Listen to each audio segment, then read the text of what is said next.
TMX155 mga lods. Nagpalit tayo ng connecting rod. Yan, tapos timing gear. Ang gamit nating timing gear ay Fag brand. Bali BEC. Yan mga idol.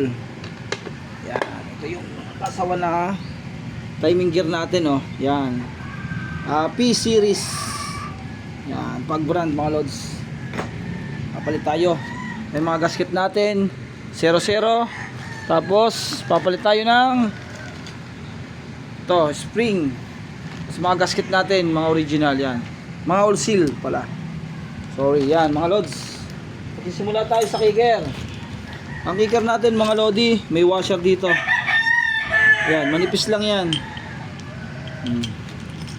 Tapos ang paglalagay nitong ating retainer washer, kailangan yung nakaangat yung gear dito sa washer. Kasi pagka nilagay nyo yung pataob, nakasayad, hindi po pwede yan.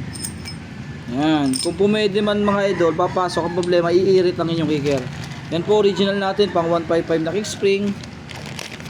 Pag nagbababa tayo, sinasabi natin lagi kung papalitan o hindi. Kasi ito yung napakasela nasa loob. Kaya ang ginagawa natin dyan, sinasabi natin kung papalit siya or hindi. Kakabit na natin.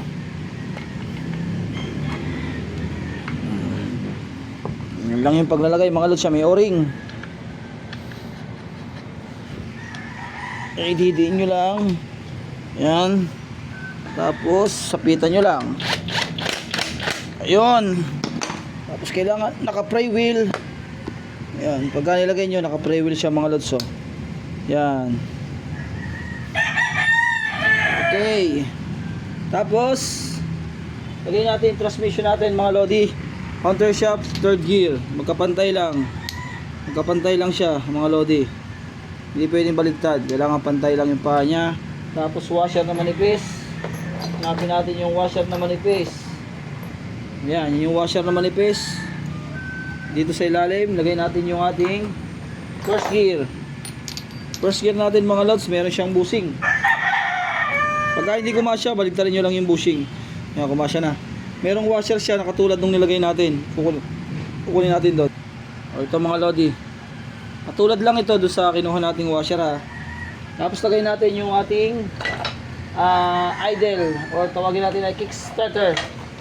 Kickstarter gear kasawa nung kickstarter natin ito. Yan, rotation gear. May natin tayong maglalagay nito. Tapos may washer ditong makapal na saktong-sakto. Yan. Tapos dito, mga lods, yan.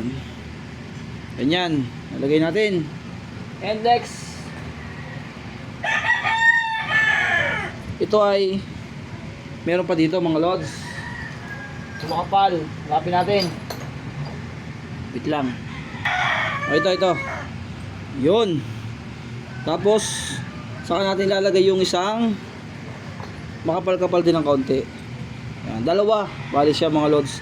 Ito, huwag kayong mag-aalala mga lodi. Kasi ito, kahit magkabaligtad, walang problema to. Yung iba kasi, sa ganito, nalilito. Yang ganyan, kahit magkabaligtad yan, wala naman tong kaso yung gear na yan. Parehas lang yan mga lodi. Kaya kahit magkabaligtad yan, walang problema yan. Ano? Ayan. Lagyan na natin. Tapos, palagay natin tong spline washer. Yun. Yan.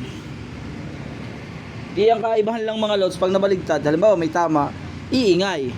Kaya sabi nga, hindi pwedeng magkabaligtad. Yun, dun pala. Pero pagka yung halimbawa, mga wala pang tama, kahit magkabaligtad yan, okay lang. Washer sa kicker. Tapos may washer din dito. Dalawang washer niyan, ha. Makapal at yung medyo makapal na sakto. Tapos may washer sa idle gear manipis. Sa ating starter gear, yan. Yan mga lodi. Tapos ilalagay na natin ng buo. Ayan. Lagyan natin ang langis. Request ni Idol na kanyang langis niya. Yun daw ang gusto niya, Castrol. Hindi daw nagiinit.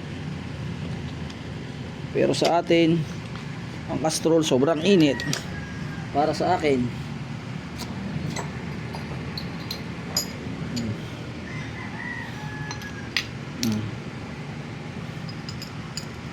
Yun. And next natin.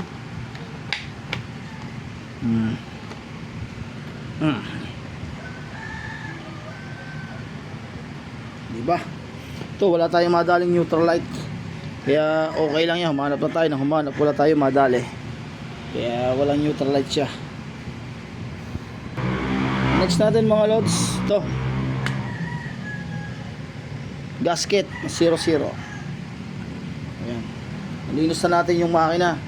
Bali ito mga lods, ang naging issue nito, nabasag. Siguro sinisil ng dating nagawa. Yan, okay na yan.